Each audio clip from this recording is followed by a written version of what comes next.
우리나라 인구의 약 90%가 경험한다고 알려진 두통은 증상이자 질환명입니다. 지난해 두통으로 병원을 찾은 환자는 236만여 명. 실제 그 수는 더 많을 것으로 예상하는데요. 두통은 국민통증이라 할 만큼 비교적 흔한 증상이다 보니 참는 경우도 많기 때문입니다. 정환모 신경과 전문의는 두통은 양상에 따라 몸이 보내는 경고 신호일 수 있어 구분이 필요하다고 합니다.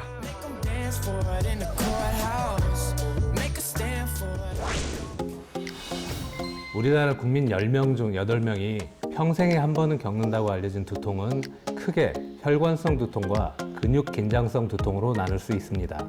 혈관성 두통은 스트레스, 호르몬 변화 등의 여러 원인으로 발생하는데, 스트레스가 발생하면 뇌혈관 내 혈소판에서 세로토닌 분비가 촉진되어 뇌혈관을 수축시키고, 그래서 현기증, 우울감 등의 전조 증상을 나타내고, 이후 세로토닌 대사로 인해 혈관 내 수치가 급격히 떨어지면서 뇌혈관이 확장됩니다. 혈관성 두통의 특징은 머리 한쪽의 심한 통증, 움직임이나 빛과 소리로 인한 증상의 악화 등이며, 여성의 경우 생리전 증후군으로 발생할 수도 있고 박동성을 나타내는 일도 있습니다. 근육 긴장성 두통은 머리와 목, 근육의 긴장으로 발생하는데요.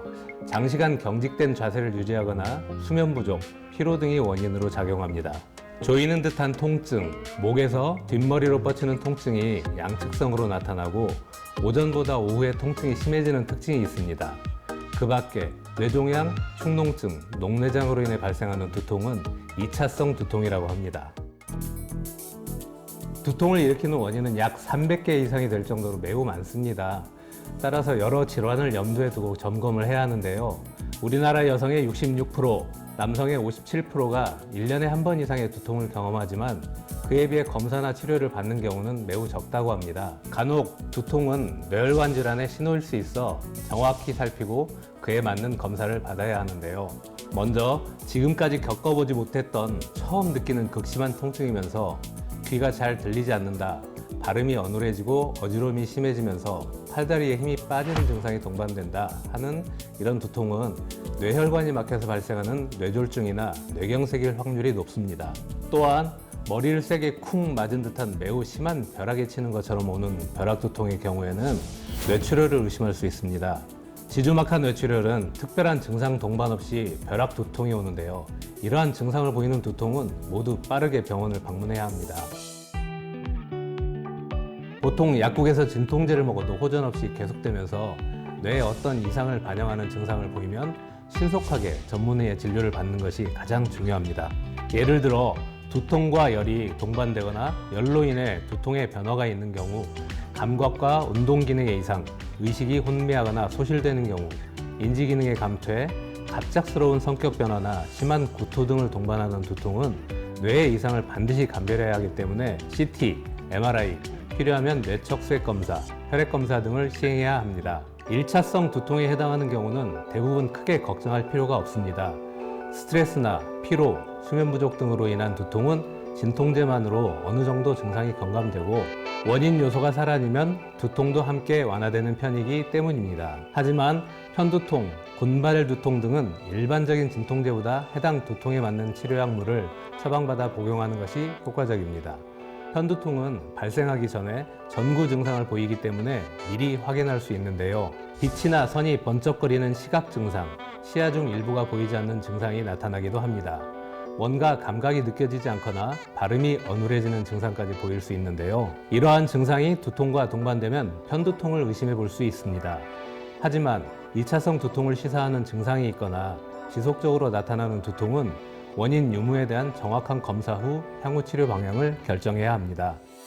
두통은 소극적으로 대응하면 자주 반복되고 강도가 커지는 질환입니다. 국제두통학회는 주 2회, 한 달에 8회 이상 두통이 발생하면 위험 신호로 보고 한 달에 15번, 3개월 이상 지속되면 만성두통으로 진단한다고 합니다.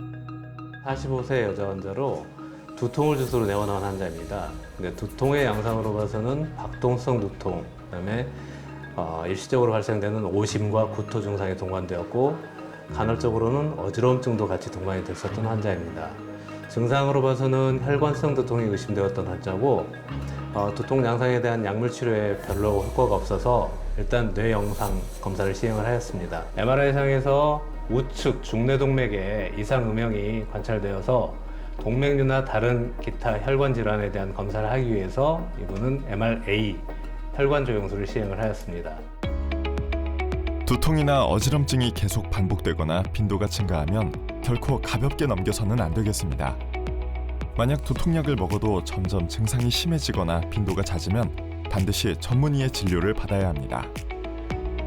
두통이라 하면은 환자들이 처음부터 약물에 의존을 하게 되고 또 약에 대한 반응이 안 좋을 경우는 더 강력한 약을 찾아서 드시는 경우가 있는데 적절한 진단을 받고 그 진단에 따른 약물 처방을 받아서 복용을 하시는 게 훨씬 더 안전하고 효과적인 방법입니다. 만성 두통은 규칙적인 수면과 식사가 필수적이며 과도한 긴장을 하지 않도록 스트레스 관리를 위한 노력도 해야 합니다. 숙면은 보약이라 할 만큼 건강에 매우 중요하지만 잘못된 수면은 오히려 두통을 일으킬 수 있습니다. 먼저 잠을 지나치게 오래 자면 개운하지 않고 오히려 두통이 발생할 수 있는데 이는 신체 리듬을 유지하는 세로토닌이 깨어나야 하는 사람에게 신호를 보내지만 계속 잠을 자면 스트레스가 생기기 시작합니다. 우리의 몸은 수면 중 느려지는 혈류와 신경 활동 회복을 위한 에너지가 필요한데요. 장시간 수면하게 되면 스트레스와 영양 결핍으로 인해 두통이 생길 수 있는 겁니다. 또한 잘못된 수면 자세로 불편함을 오래 느끼면 우리의 뇌는 더 많은 고통을 받고 있다는 신호로 여겨 두통이 발생할 수 있습니다.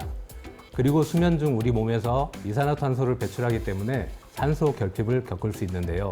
이러한 산소 결핍이 두통을 유발할 수 있어 잠들기 전 침실을 깨끗하게 하고 환기를 시킨 상태에서 잠을 청하는 것이 좋습니다. 두통이 있을 때마다 진통제를 먹어도 되냐는 질문을 가장 많이 받는데요. 대부분 아플 때마다 필요하면 복용해도 무관합니다. 다만 한 달 기준 열흘에서 보름 이상 남용하면 오히려 약물을 오랜 기간 반복적으로 먹어 두통이 심해지는 일도 있고 의존성이나 내성이 생기는 일부 약물도 있어 약에 따라 주의가 필요합니다. 커피가 두통에 도움이 되는지 궁금해하는 분들도 많으신데요. 커피가 좋을 수도 있고 나쁠 수도 있습니다. 커피의 카페인 성분은 약을 더 빨리 흡수시키기도 하지만 지나치게 마시면 카페인 효과가 떨어질 때 두통이 다시 생겼다가 사라지는 변화를 겪을 수 있습니다. 하루 200에서 300mg, 커피 2잔 정도의 카페인을 제한하는 것이 좋겠습니다. 먼저 햇볕이나 TV 화면 등 눈이 부신 빛은 두통을 유발할 수 있어서 선글라스나 햇볕 가리개 등을 사용하고 장시간 TV를 볼 때는 틈틈이 휴식을 취해야 합니다. 또한 특정 방향으로 머리를 기대거나 기울이는 자세, 엎드려 자는 자세는 피하고 두통이 발생했을 때 이마에 온열팩이나 얼음팩을 올려주거나 혈관이 있는 부위를 마사지하면 도움이 됩니다.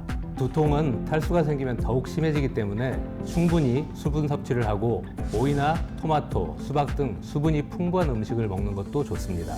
신선한 과일이나 채소의 수분은 마그네슘과 같은 탈수 해결에 필요한 영양소를 함유하고 있기 때문입니다.